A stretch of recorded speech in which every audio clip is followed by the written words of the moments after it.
Want to learn to felt a brindle coat? Stay tuned. Hey, it's Pam from Ben McFuzzyLugs, and it's Thursday, so that must mean it's needle felting day. Now I've got something a little bit different for you. I tried to do something very different. As it's a beautiful day, me and the dogs went for a hike, and I tried to do my intro and outro while walking on the hike. That wasn't such a good idea. If you stay to the end, I'll stick some outtakes at the very end, and you'll see not only the beautiful scenery on my walks. I was up at the Gleniffer Braes overlooking Glasgow and everywhere, but yeah, there's some challenges involved in filming outside that I've got to learn about, like wind noise and dog noise mainly.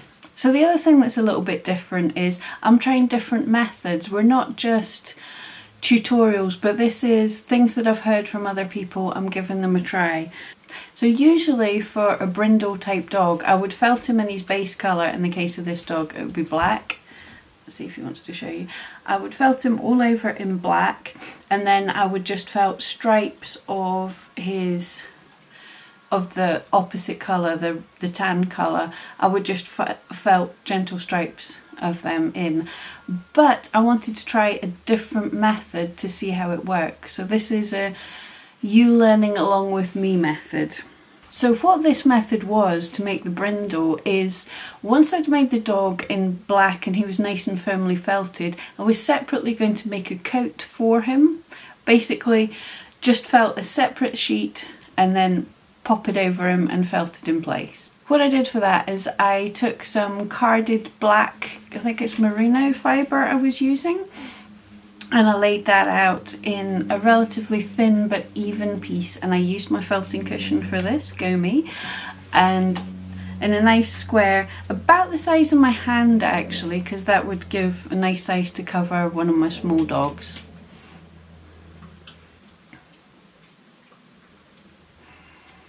Tried to make it nice and even, adding down extra pieces as I needed to, and then I started to add small strips of the brindle colour, of the red colour. I actually had a lovely goldy. My thinking behind trying this method was to get a more variation in colour. If you just felt strips on, it can look just like you've just felted strips on. There's more depth in a brindle, some bits lighter, some bits more black, some bits more tan, and I wanted that kind of variation. So I thought laying them down and building up a pelt, or a coat as some people call it, this would allow me to have a little bit more control, or so I thought. So twisting gently the strips as I pull them off, so it's almost going into a kind of string, twine, rope, whatever you want to call it, and this just gives slightly more denser fibres in the centre and hopefully a little bit blended out at the end. And then I'm using a punch tool for a change. That's got 6 needles in one, and this obviously it helps to felt 6 times faster. I don't use it very often because you don't actually have so much control that you do with just one needle, but it's speedy on something flat like that. So I started off with that, and as you'll see immediately, what's happening is the straight lines of fibres are getting deformed quite a lot. So that's one thing to be aware of.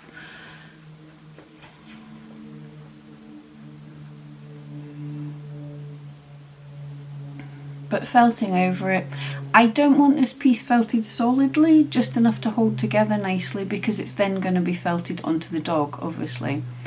Now when you're felting onto a surface, one of the things to keep remembering is, as your needle goes through and into the foam, it takes some of the fibres into the foam, so you've got to keep moving everything so they don't get stuck. So I'll move it, pick it up and flip it over and felt from the other side. The hope here again was that it would help with the shading, bringing some of the black onto the tan colour. And flip it back over. Now, surprisingly, even though I'd added quite a lot of the tan, it really is disappearing into the black. You can't see it quite as much as I was expecting. So I'm just going to add some more on top of this. Again, I had the hope in my head that this was going to give a nice kind of variegated colour, and it was going to give a nice looking brindle pattern. So I just added some more, and I used the single needle this time to felt them in place a little bit so they didn't deform quite as much as they had on the first go. So I would definitely recommend, if you're going to do this, use a single needle just to get them the way you want them first, and then finish up with the multi-tool when you've got it a little bit more stable. And again, keep moving it, keep flipping it on. And once I'm relatively happy, like I say, it's not massively firmly felted, but enough that it's holding its own, I'm just going to pop it on the dog. And it's just about the right size for him, so that's great. Just trimming away little bits at the tail and around the body, so I've got leftovers to use for the ears, but also so it fits without too much excess. And this is the fantastic thing about needle felting. Now when I'm felting this all over, I can get it to seamlessly fit on top of my dog. It's covering up any patchy bits, because I'd made the dog in the main body, I used a white core and then covered it with a black, and it was a little bit patchy, so putting the extra coat on top is really helping smooth up that patchiness.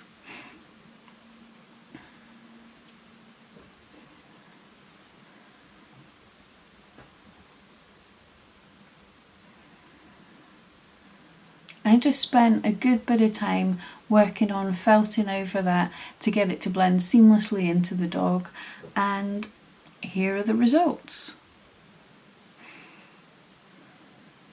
This is my dog, this is how he turned out. I won't lie, I don't think this method gives much of an improvement on just felting the strips of the other colour on top of the felted dog. It's not significantly more difficult or any more time consuming really, I just don't think it gives any added benefit.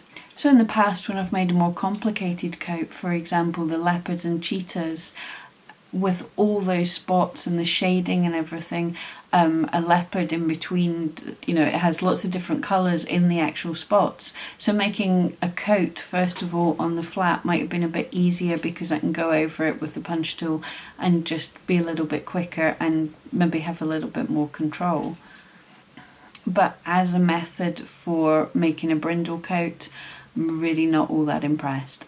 I have an idea for a different way, a better way hopefully to do this, using the reverse felting needle, so stay tuned another time and I'll hopefully do that.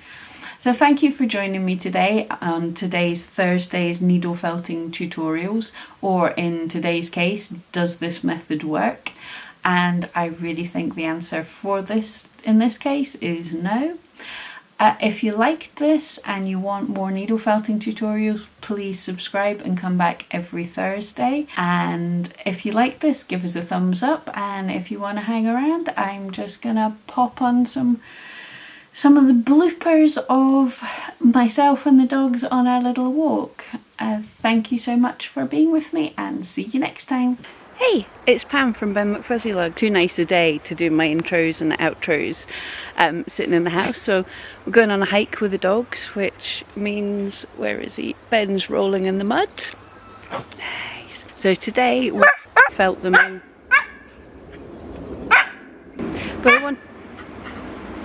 But I wanted to try something different. Ben, shut up.